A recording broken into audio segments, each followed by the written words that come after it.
Assalamualaikum warahmatullahi wabarakatuh. Semoga teman-teman semua dalam keadaan sehat dan dilancarkan rezekinya. Amin ya robbal alamin. Kisah Abu Nawas kali ini berjudul Membalas Tipuan Sang Hakim. Memang Abu Nawas kalau diceritakan tidak akan ada habisnya.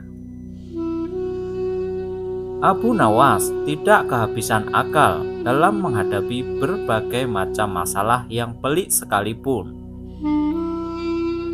Salah satu persoalan yang pelik tadi adalah ketika ia menghadapi seorang hakim yang licik dan zalim. Ia pun mampu menghadapi kelicikan dan kezaliman itu dengan kelicikan pula, sehingga persoalan bisa selesai. Pada masa pemerintahan Khalifah Harun al-Rasyid, ada seorang hakim yang baru saja diangkat. Hakim ini terkenal zalim, dan kezalimannya itu ditampakkan ketika ada seorang pemuda Mesir datang ke Baghdad untuk berdagang dengan membawa harta yang sangat banyak. Pada suatu malam, pemuda ini bermimpi telah menikah dengan seorang wanita, yang mana wanitanya adalah anak dari seorang hakim, di mana si pemuda membawa mahar yang sangat banyak. Mimpi tersebut lantas diceritakan ke banyak orang, sehingga sampailah berita mimpi itu ke telinga sang hakim. Hakim langsung mendatangi pemuda Mesir itu, serta meminta mahar untuk anaknya.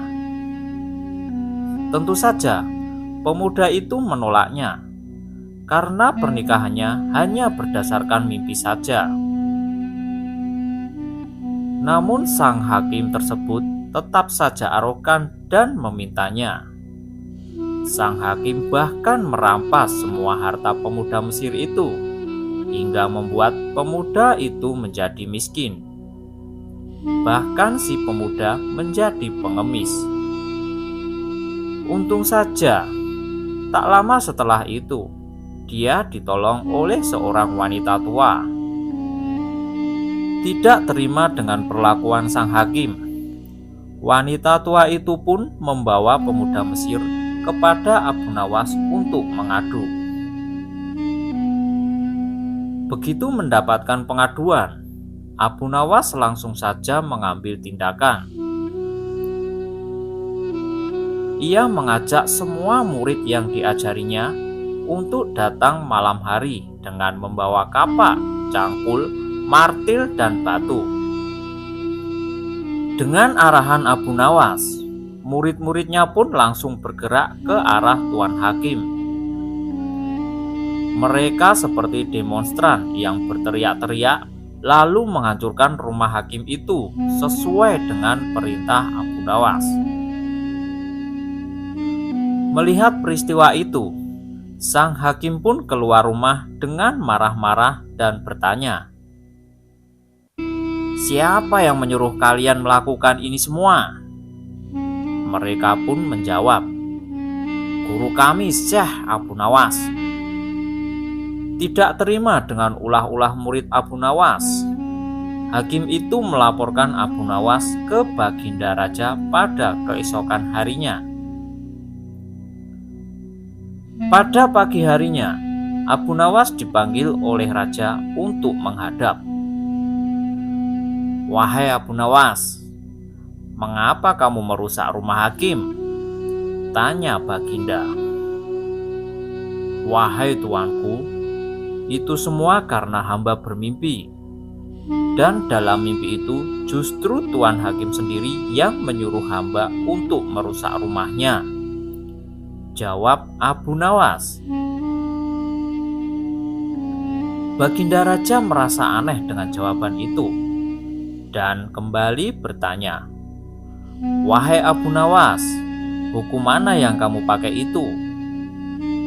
Dengan tenangnya Abu Nawas menjawab, "Hamba memakai hukum yang juga dipakai Tuan Hakim yang baru jadi ini," jawab Abu Nawas. Mendengar penuturan yang singkat itu, sang hakim pun menjadi pusat basi serta terdiam 1000 bahasa. "Wahai hakim, benarkah kamu juga mempunyai hukum itu?" tanya Baginda. Sang hakim hanya terdiam saat ditanya Baginda Raja, sehingga Baginda Raja meminta penjelasan dari Abu Nawas. "Hai Abu Nawas, coba jelaskan kenapa ada peristiwa seperti ini," tanya Baginda. Abu Nawas lantas menyuruh masuk pemuda Mesir itu untuk memberikan kesaksian. "Wahai anak Mesir, ceritakan apa yang sebenarnya terjadi sejak engkau datang ke negeri ini," tanya Baginda. Pemuda itu pun menceritakan penderitaan yang dialaminya akibat kezaliman sang hakim. Setelah si pemuda selesai bercerita, Baginda Raja langsung murka dengan adanya kebobrokan sikap hakim yang baru saja diangkatnya itu. Baginda Raja lantas merampas semua harta sang hakim dan diberikannya kepada pemuda Mesir itu. Wah, salut deh dengan Abu Nawas yang berani melawan ketika ada ketidakberesan di negerinya. Semoga saja di Indonesia ini ada orang-orang yang berani layaknya sikap Abu Nawas yang menentang kezaliman yang semakin merajalela di tingkat pemerintahan. Sampai di sini dulu perjumpaan kita kali ini. Sampai jumpa pada kisah-kisah selanjutnya. Wassalamualaikum warahmatullahi wabarakatuh.